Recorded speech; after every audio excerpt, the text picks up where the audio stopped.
Welcome. My name is Corinne Waldow. I'm the Economic Development Director of the Boulder Chamber. I'd like to welcome you to this feedback session for personal services. And thank you for committing your time to this feedback session and to our Boulder County Public Health to receive that feedback. We'd also like to thank the other chambers in the county and the economic development agencies and the cities for their partnership in putting this event together, because our goal is to make sure you get as much information as quickly as we get it to you. We want to thank Boulder County Public Health for hearing our community's interest in working hard to get our businesses open and our economy running again, but in a safe manner for our business owners, their workforce, and their customers. We want to mention that some of these items are mandates from the Colorado Department of Public Health and Environment, and there's no possible adjustment. And others, Boulder County Public Health feels are critical, so it's likely there isn't a chance to change them. But it's okay to identify gaps, to ask questions, and to create dialogue on strategies for meeting each public health condition. We'll start today with kind of a timeline of the Safer at Home order, safe workplace practices, and then get into more of the required public protection steps for the personal services industry. At this time, I'm going to pass it on to Lane Drager, Community Mitigation Liaison for Boulder County Public Health. Thanks so much, Corinne. And thank you all for taking time to join us. We hope that this is just the beginning of our ongoing dialogue. We know this response is going to take a very long time, so we want to make sure that we continue to stay connected and hear what's going on with you. Just to give you kind of an overview of what we want to focus on today, we want to give you an update on our current status and look at those timelines for how we're going to progress. So this likely is just the first phase, and again, we want this to be a successful phase to continue to relax orders. If we're not successful, we really don't want to have the orders go the opposite direction and start closing things again back to stay at home. So we really want this to be successful for your sake and for everyone's sake. So we're going to give you an overview of a compliance checklist that we've created, and it's sector specific, and it's really a tool for you that we want and hope is successful and hopefully useful for you.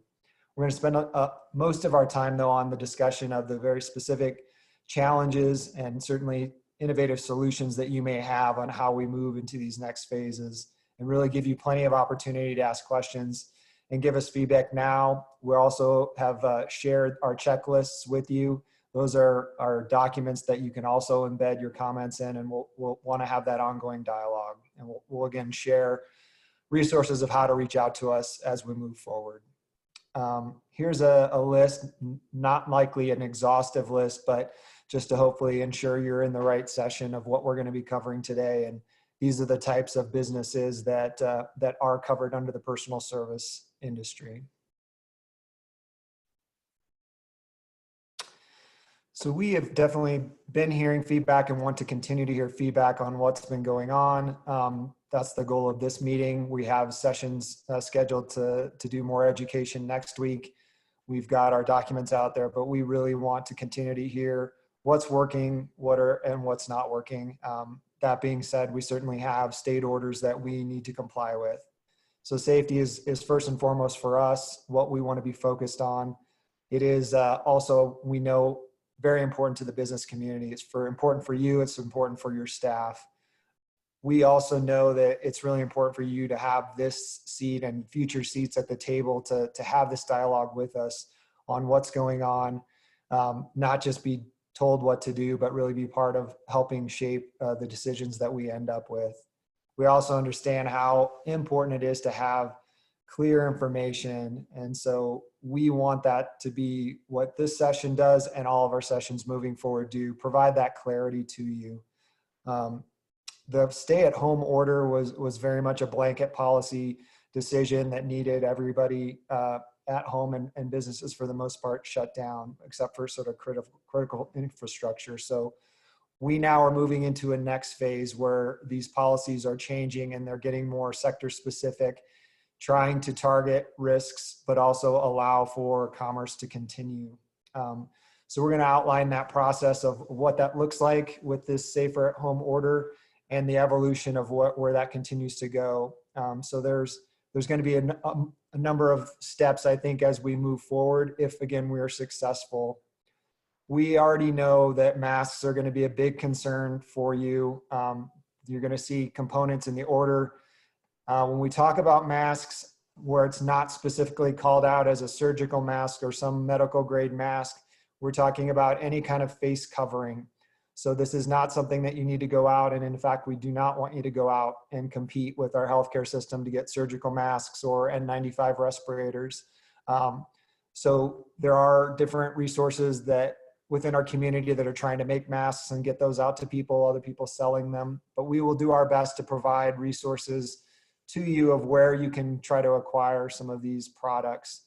And then lastly, we certainly want to make sure you have the confidence of your consumers, that our communities feel that their safety is addressed as we move into these orders, and that we're all working together to really fight this virus.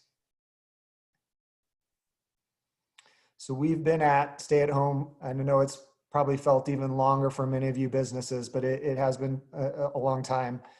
And that was unfortunately something that needed to be extended. You know, the real critical pieces to move to this next phase were not in place. They were not in place really for the metro area. And that's really that we have adequate testing of our community, so we're able to identify disease. We have adequate staff to do the surveillance and trace investigation for all the disease cases. And then certainly that we see sustained drops in cases within the metro area. So that is definitely not where we were at for when the state announcement was made.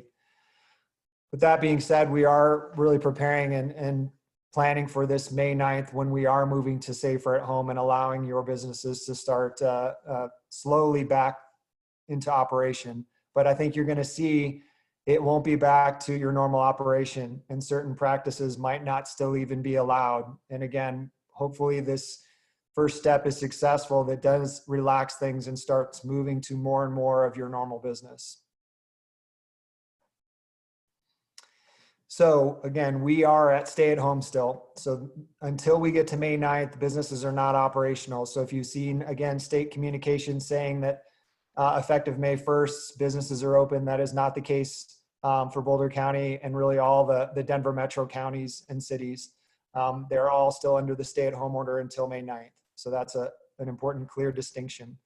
Curbside has been allowed for retail. So that is something that we have provided guidance, and that started Monday. So if there's additional questions on that, please reference those documents that we have out there for that curbside and delivery options for retail. And then again, we're preparing, and that's the focus for us today, is help you get ready to move to safer at home. This is going to be an evolutionary process. As I mentioned, we know that the only way that this is successful is that we see our disease not get out of control within our area. And so we know that until there's vaccine and really larger immunity within our communities, we will see some versions of social distancing and components for quite a long time, because vaccines are still very far off. So we really want to prepare everyone that this is not just a 1 or 2 week thing. This is going to be a long time. And if it's not successful, we may see regression, and that's what we really want to avoid. But again, it's going to take quite a while to start to fully get your businesses to be back to all the different operational components. So we've been doing these webinars all day. You are our final one, so bear with us if we're feeling a little drained, but you're still as important as all the other sectors. But there's a lot of changes, and they're broken out by the various sectors. The things that we've been doing align with really the targets that the state has issued under their Safer at Home. And we're really gonna now focus in on your specific services. And I'll turn it over to Cammie. She's been working very specifically on this sector, and she's going to kind of cover the components for you. Yes. Thank you, Lane. And just again, want to thank the chambers and all the partners who worked really hard to get these sessions up and running today. So I'm going to spend a little bit of time here reviewing the difference between the general guidelines that's within Safer at Home and then the more specific sector guidelines at home. And I am part of the business liaison team that's working with Boulder County Public Health, where we're trying to specialize in certain areas so there can be a point person to help moving forward. And so personal services is one of the industry areas where I've been doing the digging in this week to try to understand what's going on and then help put this presentation together this week. So as mentioned before, with the state Safer at Home, there were dates that went out statewide where the governor mentioned either April 27th, May 1st, May 4th, and then Boulder County came in with their stronger extended stay-at-home order, which sort of kicked everybody back to now our date, like I mentioned before, of May 9th. So just to make sure that's clear, all personal services may begin May 9th, as long as you can meet the Safer at Home and local requirements, which we'll go over, with the exception of if you have some retail or services you can provide curbside, you were able to start on Monday. So for personal services industry, they basically, if you go to the state website, if you haven't seen it yet, or if you haven't been there, I encourage you to do that. They break out the requirements that are state requirements into 3 sections: workplace requirements, employee requirements, and then how to keep your clients or customers safe kind of requirements. So we're going to go over each 3 of those sections. We're going to start with the workplace here. And we're starting with what is the general guidelines for every business type, and then we'll get into the more specifics for personal services.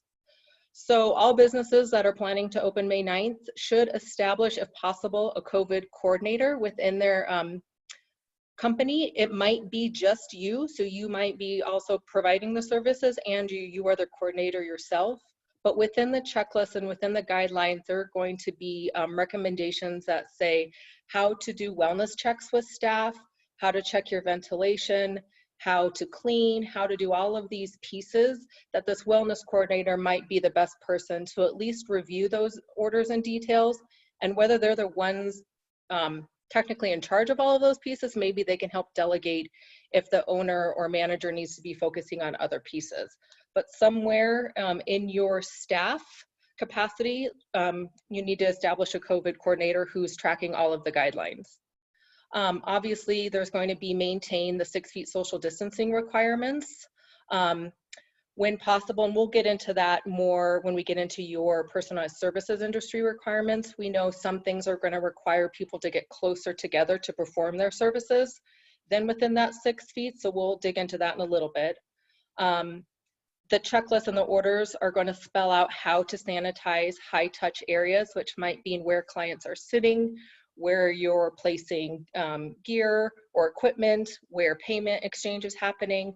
So all of those criteria will be spelled out for you in the checklist. And then there'll be details about how to provide or what should be provided as far as personal protective gear and appropriate use. And I know it's been mentioned that I think the chamber on other videos have talked about there's possibly going to be a workplace or an online source marketplace for where people can source protective gear. And I would just want to recommend here too, if you have a professional guiding agency out there, like a national group that sort of guides your work. I mean, there's OSHA and DORA also giving, you're going to want to follow those guidelines for all the protective gear as well. That might not be specifically spelled out in our checklist. Continuing beyond just the workplace, the requirements in general for everyone are going to be if you or any of your staff have symptoms, whether they come in the door in the morning with them or they develop throughout the day, they need to go home immediately. You don't need to diagnose whether it's COVID or not, but if there's any sort of symptoms, there's going to be a symptom tracker tool, an online tool that you can, all the COVID coordinators or staff can use themselves to go check, is this one of the symptoms that I might need to go home for? So that will be a resource that's available. And if anyone has been in contact with a known positive person, they should not be coming to work. So if throughout the day you're having conversations and it is discovered that someone has maybe been close to someone who's been positive, they need to go home. You also want to be able to connect your employees to any benefit providers that might be out there. I know the state has been working hard, and Boulder County has also been working hard to try to provide resources that might help people who have been either out of work or underemployed at this point, or aren't able to really, who have lost some resources in this experience. So make sure that you're aware of what you can provide for your employees. And even though we're opening on May 9th, the idea is please be as flexible as possible with how employees can work. If they are able to do remote work, whether it's accounting or maybe ordering a product or whatever it might be that was normally done on site, allow it to be done remotely if possible. Work on phase scheduling, where people are coming in not at the same time, where they're not even coming in the door and exiting the door at the same time. Phase a little gap between them so you can reduce that point of contact possibly. Provide hand washing stations that may look different than what there was before.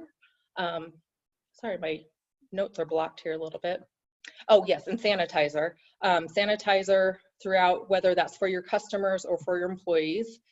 And then obviously we'll go over protective gear in more detail. We know there's lots of questions on that. And then for the customers, the general requirements that are in the Safer at Home order are, if you can, provide special hours for high-risk populations, have the social distancing required for all patrons.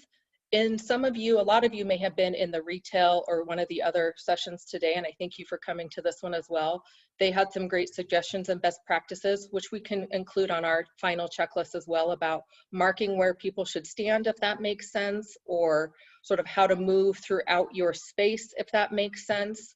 There's a lot of good ideas out there, so we will compile all of those on the final checklist. But whether it's between staff and staff, or staff and either client or customer, you need to try to maintain 6 feet when at all possible, when you're not providing the exact service that may require you to be closer for a specific amount of time. Obviously the protective use, sort of encourage, or probably should say require, the protective use and protective gear for staff. And then as mentioned, sorry, I'm getting lost in all the presentations. I know Boulder County has brought up the fact that there's now a local order for everyone to wear masks, and all the other municipalities are as well considering that. But all employees need to definitely have that protective gear that's required by their agencies. Hand sanitizer at entrance and exits. Install shields or barriers where that's possible.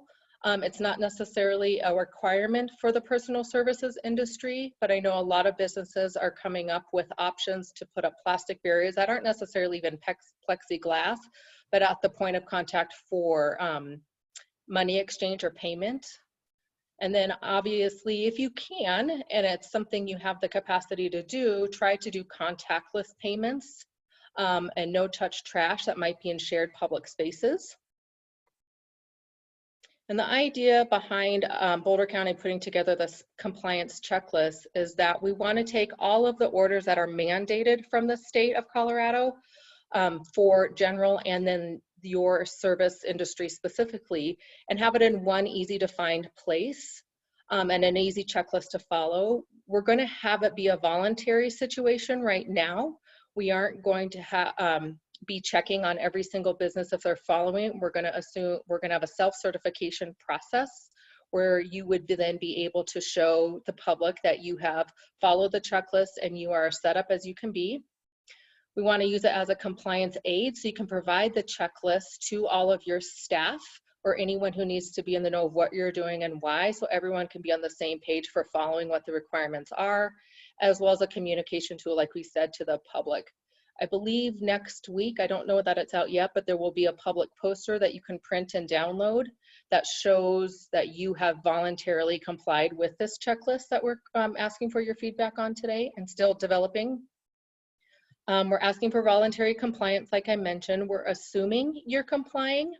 However, there is a complaint line that anyone in the public or any employee of your business can call or email and provide information to us that says, we don't think things are necessarily going correctly yet, or well, or we're confused, or we have questions. And one of our team members will get back with you And we'll just inquire about what might be going on, what's the confusion, what's needed, and we'll always start with education first. If after that we've provided the education, we may say, let's walk through this checklist and use the checklist more as a correction tool if need be, or a more kind of, I guess, stricter education first. And then again, it could possibly go to the place where Boulder County could issue an order to close, or some other sort of civil action could be the end result. And so this now section, we're going to get back into, this is what is laid out as specific for personal services. So there will be employ strict hygiene guidelines and sanitation procedures. Those will be spelled out in the full checklist and on the CDPHE's website. You must maintain 6 feet social distancing. And here's where I want to say, it does say in there that you are not allowed to provide a service if you or the employee has to take off their mask. So for some businesses, that means you might not be able to provide all of the standard services you provided once before. And that is mainly to make sure that any of the potential droplets or anything that might be in the air is going to ever be exchanged between the two of you when you have to be closer together. It's just too risky yet. There's not enough testing out there. There's not enough, you know, we don't have a vaccine yet. We want to really try not do everything we can to avoid obviously spreading this. So anything that would require you to take off your mask, as well as someone when you're within those 6 feet distance, is not going to be an allowable service. You will be required to post certain signage for employees and customers as well, and those will be made available and linked in the checklist, as well as put on websites for your availability. For employees that are specific to personal services, you are going to be required to make sure or be responsible for helping ensure you get your symptom and temperature checked before work. You will be required to wear face masks or gloves at all times, depending on what your professional association requirement is. Wear gloves, and if gloves aren't feasible, you need to meticulously and frequently hand wash, and making that possible is going to be on the workplace. You need to hand wash and change gloves between customers, whether it's human or pet. I know there's a lot of specific for sort of the pet services out there, as well as the human services, and that you'll need to clean and sanitize your workspaces between each appointment.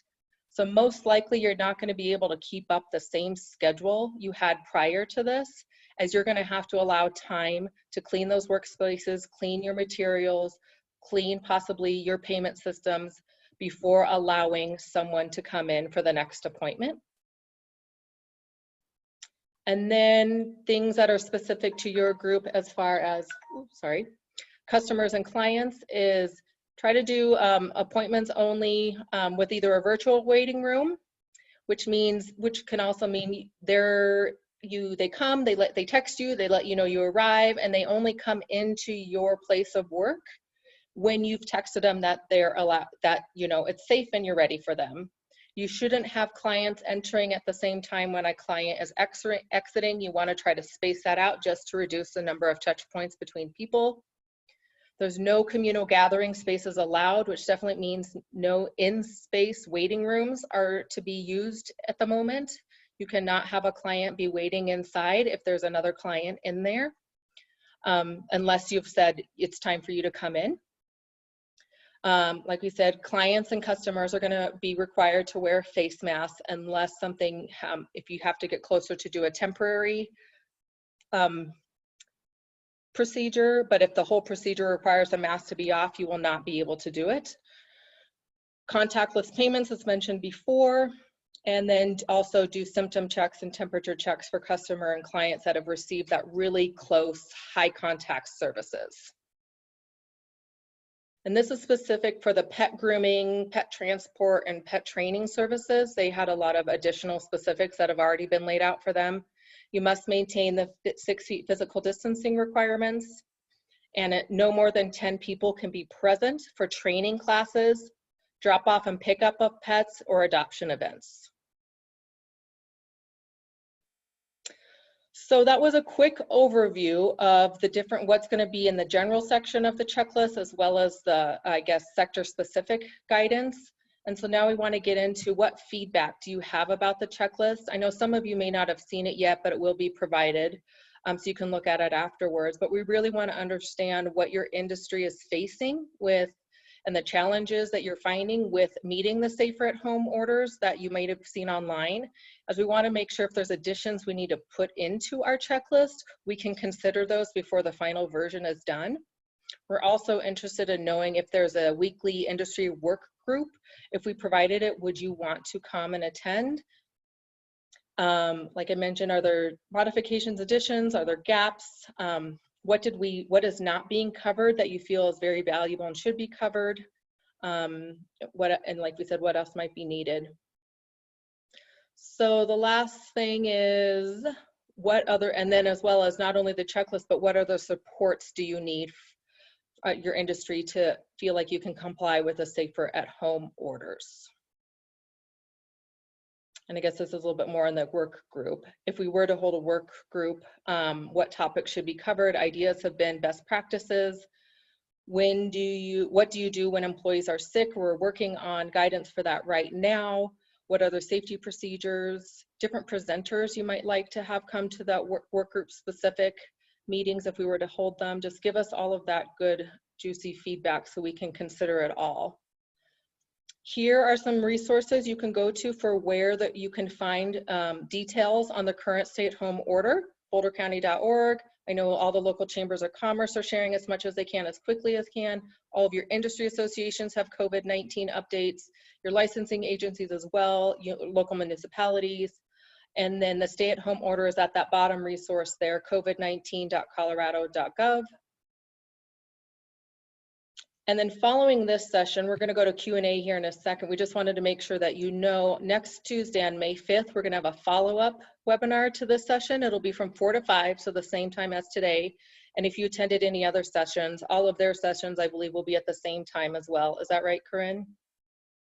That's correct. And then we're adding 2 additional industries during that day. Great. And you can register for those on the Boulder Chamber website.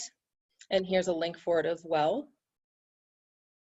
And then as we're asking for feedback, we keep saying that. I want to share, here's how you can give us that feedback if we don't get to it today or you think of something after it today. I know there's a Q&A happening. People are submitting question and answers right now, so thank you. But you can also email covidviolations@bouldercounty.org. Even though it says COVID violations, it's just getting to the team, the business liaison team by using that email. Or you can call the Boulder County call center, the number's listed there, and that we are staffed between 8 a.m. and 6 p.m. Monday through Friday. These may change at some point, but for right now, that's the availability. And I think that's it. All right, so we've got a lot of questions that have come in. I'm going to work with Zach on trying to help filter some of these questions to you. We have a question about personal training. We actually have several about face covering requirements for personal training, as well as distance requirements. So if you could just talk a little bit about that, that'd be good. Personal training is going to be allowed, and I know they do have a specific limitation of no more than 4 people. They'll need to maintain those social distancing at least 6 feet, if not more. And I believe that as long as it's not a health risk to the whatever activity is going on, the mask must be worn. But if it's too hard to breathe and they need to come off, I believe that's an allowable situation. I would just probably increase your distance. Zach, would you add a different way to interpret that? I would need to look into that to confirm that. Yeah, So I know it's no more than 4. Yeah, definitely, that's true. Yeah. So we'll look into that and provide more confirmation. Yeah. Okay, there's a question about whether people can enter their spaces in order to clean them prior to May 9th so that they can open on the 9th. That is not a minimum basic activity listed in the stay-at-home order. So the answer is no. Okay, so there's a question about buildings with multiple users in that building, and if the 10 requirement is for their physical space or their facility or for the building. That's a hard one to answer Yeah. without knowing the building. You know, if it's a large building with multiple different entrances and rooms, it's a different scenario than one building that has one single room that's shared by multiple groups. So I would say email us your specific situation, and we can provide more detailed guidance. And I will share there's going to be a space, excuse me, a space calculator, excuse me, that is being developed to help people figure out what is that sort of max number that will maintain those social distancing guidelines based on their space size as well. It's not up yet, but it will be attached to the checklist and available online soon. Okay, so just to follow up a little bit on that, not allowed to go in and clean. Because of the curbside allowances right now, you can't enter your salon to go in and clean it, but could you go in under the curbside if you're a retail, if you're also selling? That is an excellent point. We will we'll consult with our legal team on going into clean, and we'll provide an answer back out through the chamber. All right, there's a question from a hairstylist wondering if you've already talked to your clients and given them a health check paper on them. Do you have to still do temperatures on them and yourself? Yes. The CDPHE has how to do the health checks. There's a great video on how to do it. They've also provided a log template that people can follow. So there's a lot on the stay-at-home website, or the safer-at-home website through CDPHE. All of the materials and how-to resources are there as a good place to start with. How would you conduct those, and what do you need to do so? Two more questions about the health checks. One question about taking temperatures and health information from when they're not medical professionals. Is that a HIPAA liability? So the guidelines are there about, like, you take a temperature and it will tell you if they have this or above, this or above when you go home, what it is, as well as I know Boulder County is working on documentation as well to provide if you suspect someone is sick or not sure what to do, what should the employee and the employer do next. So those resources are being built out right now as well. And that temperature is 100.4. Can either Zach or Lane talk a little bit about some of the temperature differences and some of the things that came up on the previous webinars? Sure. Unless Lane, do you want this one? It doesn't matter. Go ahead. Okay, great. Some things that came up in previous webinars were, can employees or customers take their own temperatures upon entering the facility? That is not recommended for a couple of reasons. One, the accuracy of, if you're using an infrared temperature checker, doing that on yourself is a little bit problematic. But the bigger concern is, if you have a single thermometer or device that you're using that then is being handled by multiple people, it needs to be sanitized in between each use, which is obviously logistically challenging. So the best practice is to have employees and a single employee do the temperature checking. Another thing to note is, on a hot day, we're moving into the warmer part of the year. Someone coming in from outside, their temperature may be elevated just due to the heat of outside. In that scenario, you could ask the individual if their temperature is over that 100.4 threshold to step out, go find some shade and come back in 5 or 10 minutes.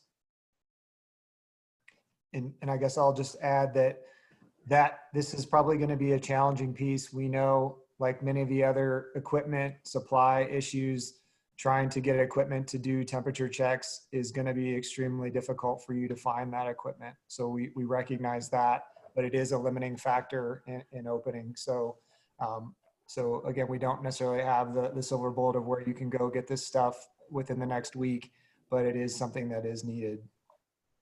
And I see related to the, this question, the attendee also asked, how are we able to reopen personal services when cases are increasing?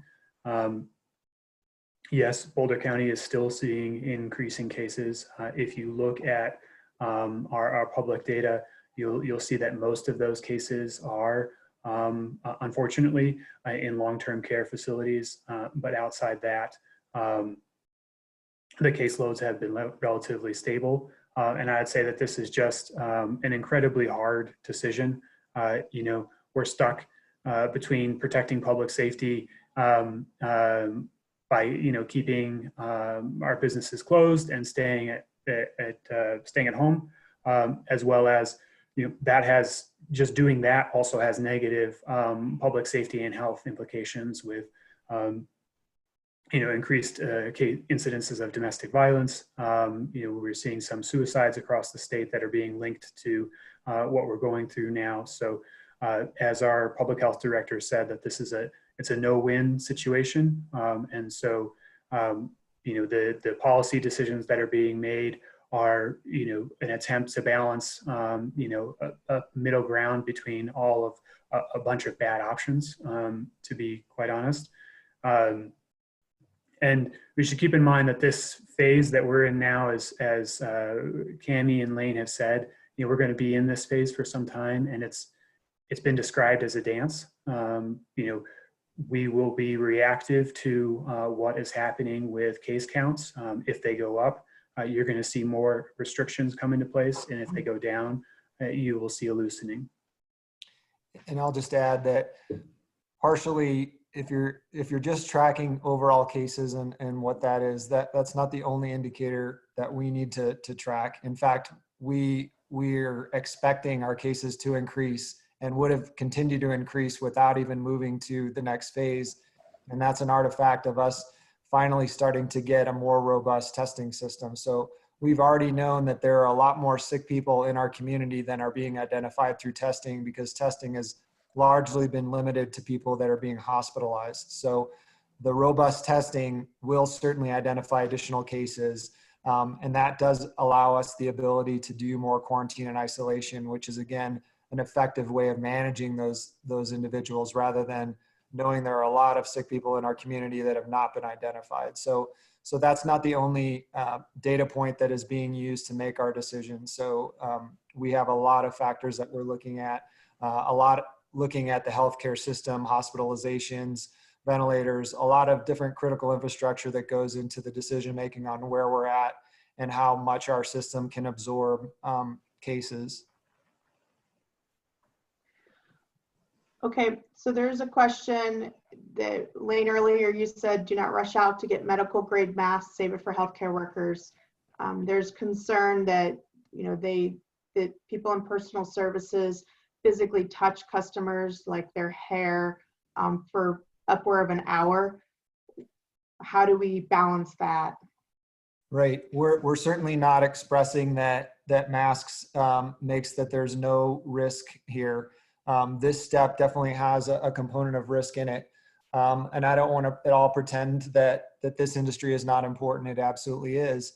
But as far as a comparison to healthcare workers who are actually dealing all day in their work setting with sick individuals with COVID and other respiratory diseases, rather than individuals in the public who should not be coming in with any of those conditions, that's part of that checking requirement for this industry. So the risk is radically different there. That being said, there are, I think, practices that will probably not be able to move forward. We've talked about those. If you cannot do the service without the person wearing a mask, it won't be able to move forward right now. So again, that's a level of risk that's not acceptable. Even though that person has come in, they're not ill, they don't have a temperature, they still could be asymptomatic and be spreading through droplets. So again, that's why we need that mask barrier. But the level of risk is radically different in the healthcare system rather than many of the other industries. And gloves as well are also required for this industry, so that might limit what services can be provided as well. So keep that in mind too. That answers one of the questions that already came in. Yeah, so until you, I guess, can source the gloves too, some of those services may have to be stalled or phased in as you're able to source the resource you need to be able to do the procedure safely based on the requirements. All right, there's a couple questions about changing of clothes. They're specifically around massage therapists, but other personal services have asked whether it's necessary for the actual massage therapist or deliverer of the service to change clothes between clients, shirts. What's the recommendation on that? And Zach, you can correct me if I'm wrong, but I believe like chiropractic services, massage services, some of those where they're more of that human contact, they might be in the healthcare, limited healthcare setting. They follow those requirements. It depends Okay. whether or not they're associated with a healthcare setting or not. Okay. So, you know, go ahead, Gammy. Oh, no, I was gonna say, but that really wasn't the question. I just wanted to make sure if we pointed them to the limited healthcare services requirements, that might be a better fit than this one, or they might need to look at both. It certainly wouldn't hurt. Yeah. You know, regarding changing clothes, I have not seen that as a requirement anywhere. However, it would certainly be, you know, a good best practice if you know, if it is feasible in that, you know, that scenario where, you know, if you're going to, you know, if your clothing is going to become in physical contact, you know, with your client's clothing, say, you know, in a massage scenario, you know, it would certainly be a good best practice. Okay, could you guys address, there's a couple questions about martial arts classes and distancing, gyms, and just maybe address those areas.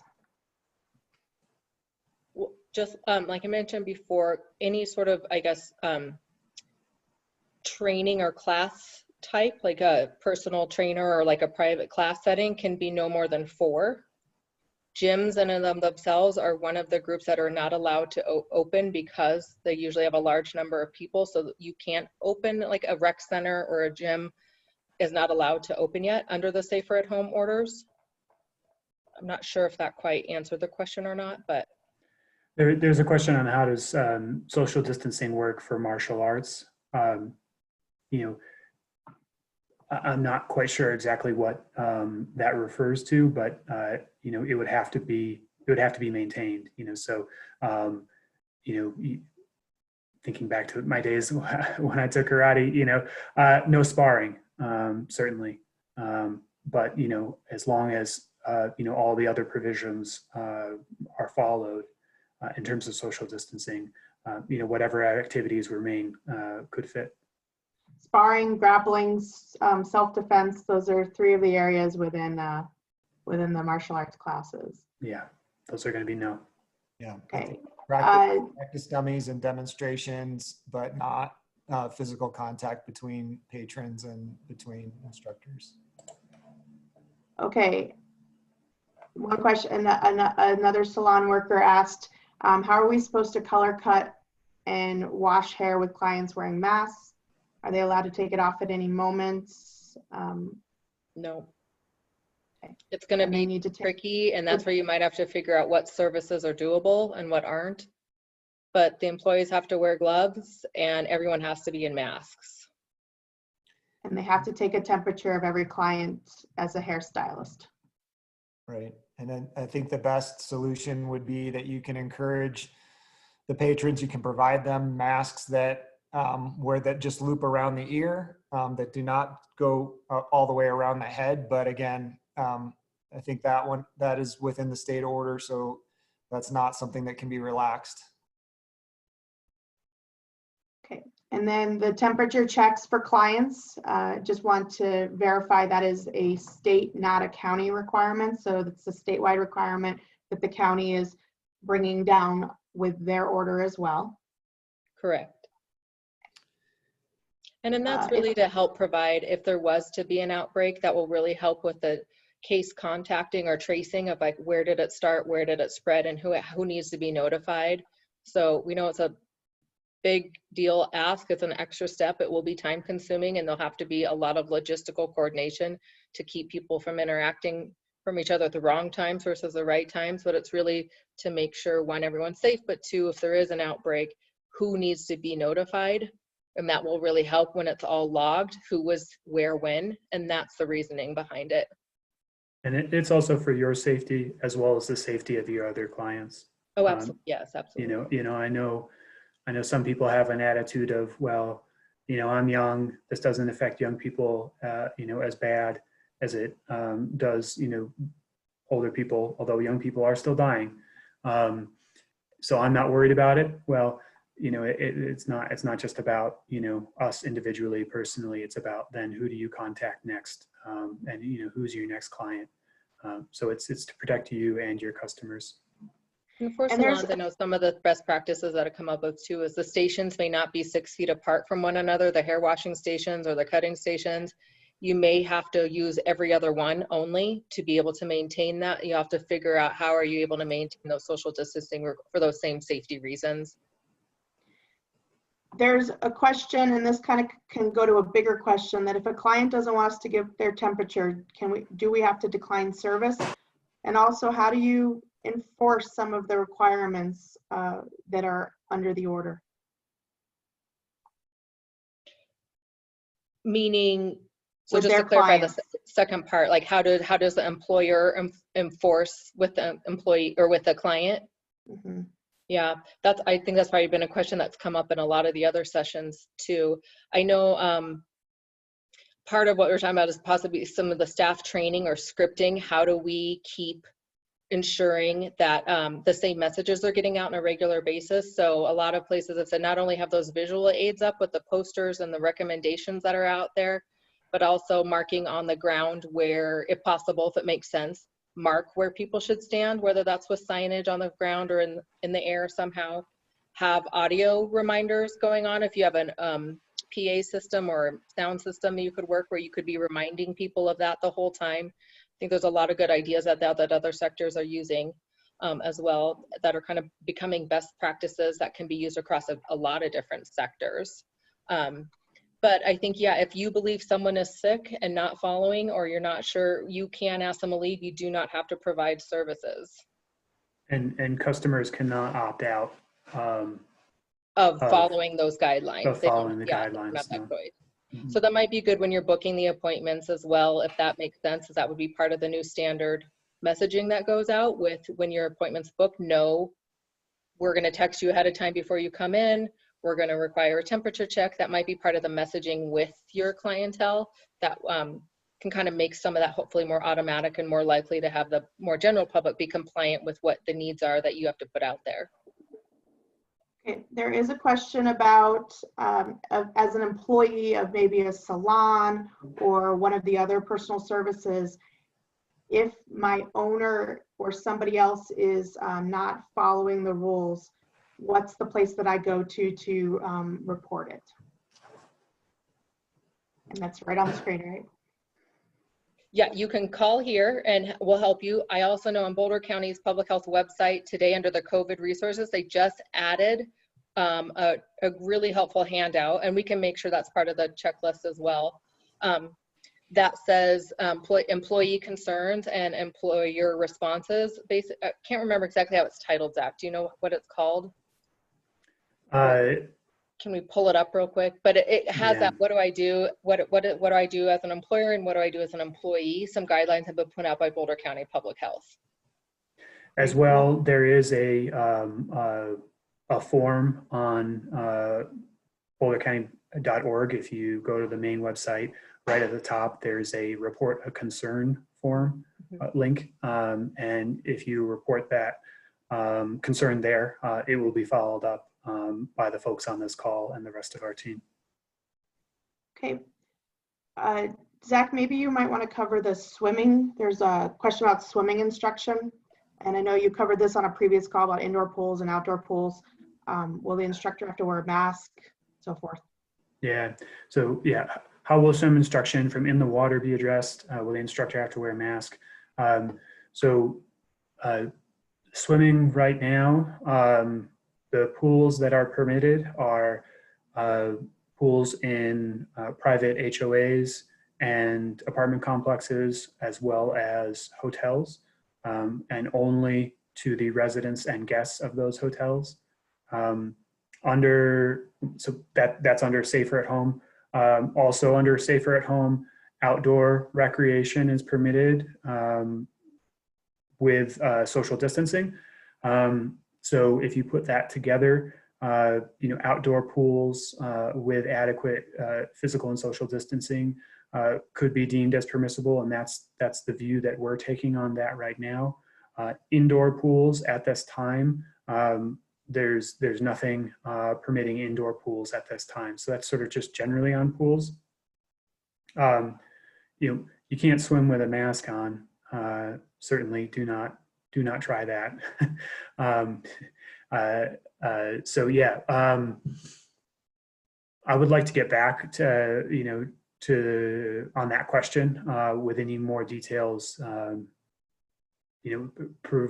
assuming that, that this is being done in a permitted outdoor pool with physical distancing. Okay. There's a question about someone who has a client who has asthma who can't wear a mask the whole time. What do I do? And I think the second part of this question is the dealing with higher risk clients and employees and what's in the order and what's not.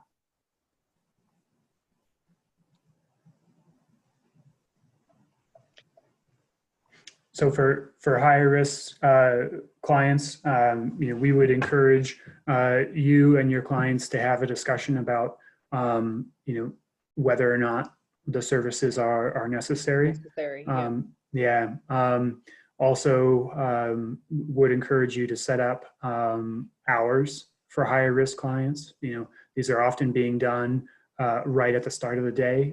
When the facilities, when you've had an opportunity to completely clean your facility, and the risk of any lingering COVID on any surfaces is lowest. Yeah, and then Corinne, what was the first part of that question? The first part is if someone has asthma and can't wear a mask.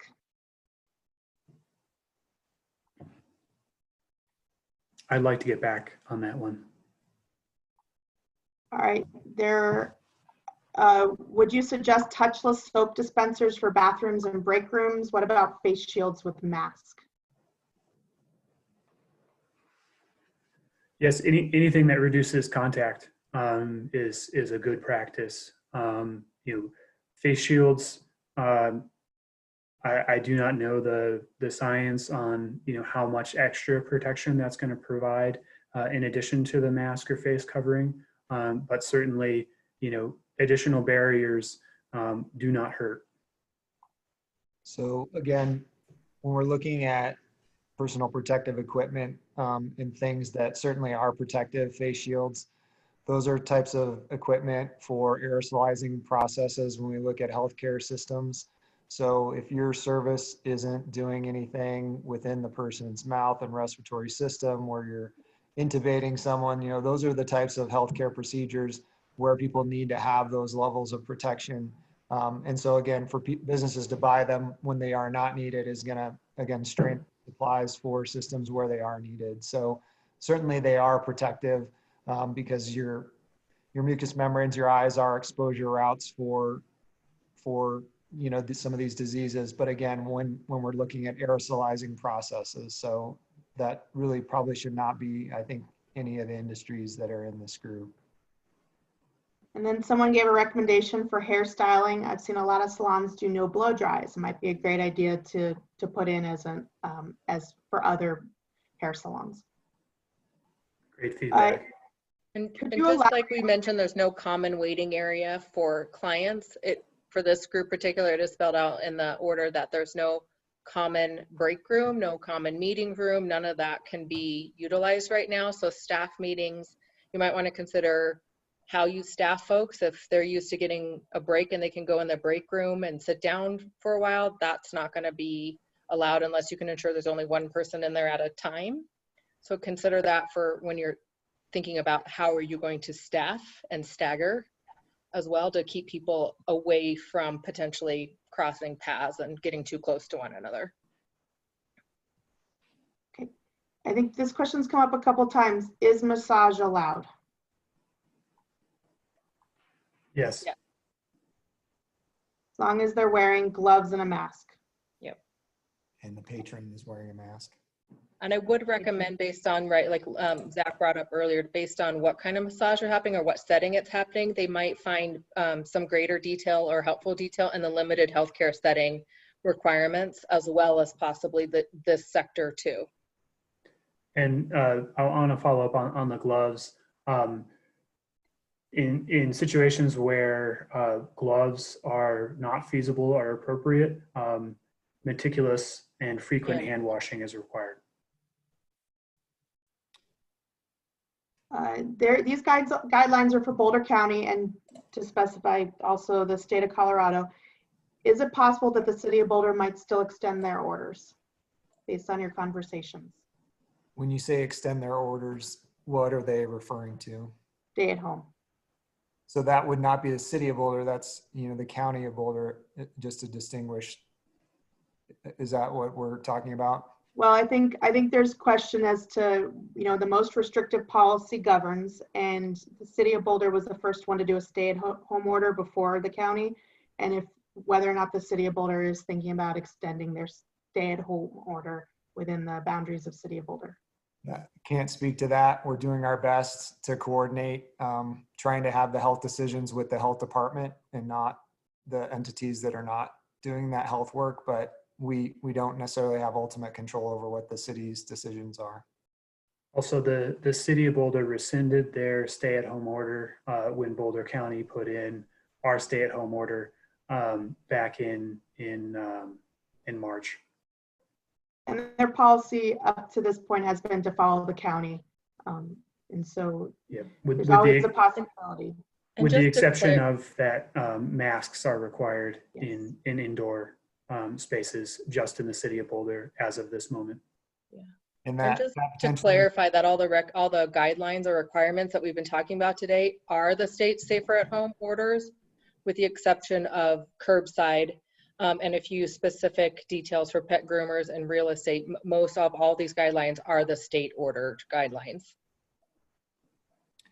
Okay. And I think that the component about masks is, again, we're doing our best to coordinate people, but the cities still take action, with their own decision-making process. But the Metro directors are having those dialogues around masks. So that decision will probably be coming within the next day or two. Okay, we're coming on time here. I'm going to ask a few more questions. Some people have sent in some great resources for places to get supplies, so we're capturing all this and we'll make sure those are put on lists. Can clients provide their own masks, or do you have to provide them for them? No, they can definitely provide their own. I think all the cloth masks out there, you don't have to go source medical grade masks like mentioned before. Please don't. If your professional association isn't requiring you to wear them, you don't need to provide them. Definitely not for your clients. The homemade cloth mask sort of covering types are sufficient. But if the person comes in with a mask that's not appropriate, like one that goes around their head for a haircut, can you provide them a mask to wear? Oh, like an alternative?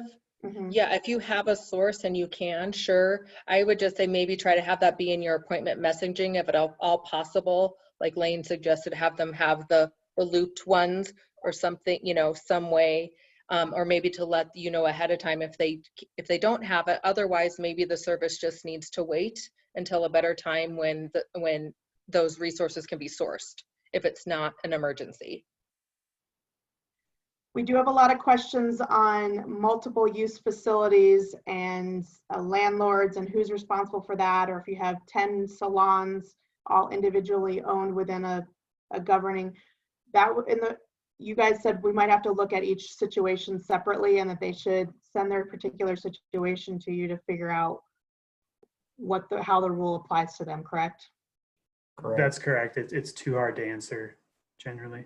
I think I've got about 5.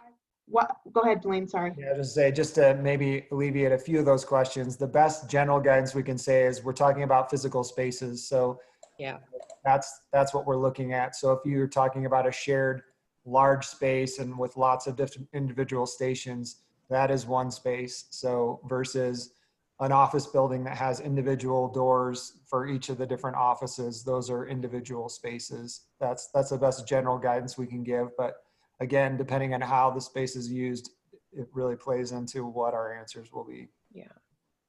All right. We have quite a few questions that didn't get answered, so we'll look at those. It is 5 o'clock. And you know, there's a lot of stuff that wasn't answered in here, but to the best of our ability, we'll try to capture some of these and answer them.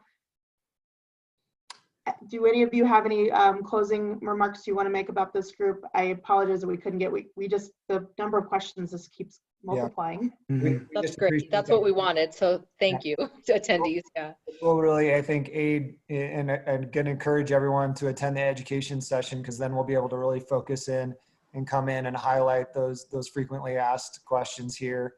I think Zach hit one that seems to have come up a number of times of, you know, do we have to wear gloves? You know, if it, again, is something that impedes the process of what you're trying to do, and you have vigorous hand washing, meaning multiple hand washings between each patron, those are some concessions that can be made, again. But if it's just an inconvenience to you, that's not gonna really necessitate things. So again, people do surgery with gloves. There's a lot of activities that are done with gloves they're very precision type of activities. And then there is the question, we're going to answer this in this part, but the next steps of this checklist. Zach, if you want to just run them real quickly on the next steps and when this is going to be final. Sure, yeah. So Corinne is going to send out a link to the checklist again to everyone. We are taking feedback directly in that Google Doc. It is set up to receive comments directly in the Google Doc. So that's another place where you can share feedback.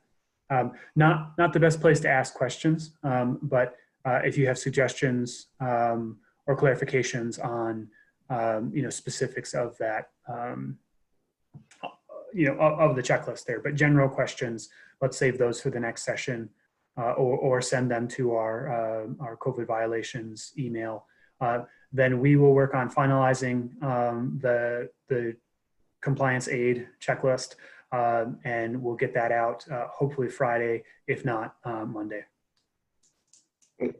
So just to close, I already have it prepped, but I'm going to send you an email with the guidelines or the information on the checklist for personal services as well as retail. If you're doing a retail part of your business, I'm going to send a live recording of this, or a recording of the live webinar we just did, as well as some of the questions they asked in the PowerPoint that you can answer, and a link to register for next week's education session. That will all come from me in an email. I want to thank everybody. This was great. The number of questions was more than all of our other sessions combined, and we appreciate that, because that's going to help the team at Boulder County Public Health really find those gaps and answer some of these questions before it goes into effect on May 9th. I also want to thank our partners at the other chambers, the cities, the economic development agencies, because this is really a community-wide effort, and we need to continue to have dialogues like these, and we'll continue to have them in these types of formats in the coming weeks.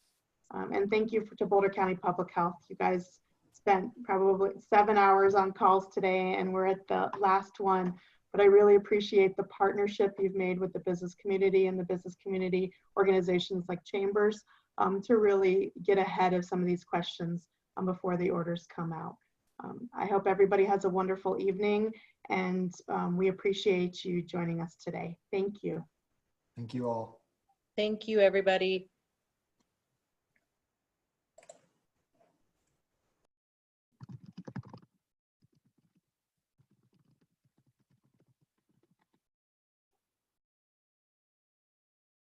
Hey, Corinne.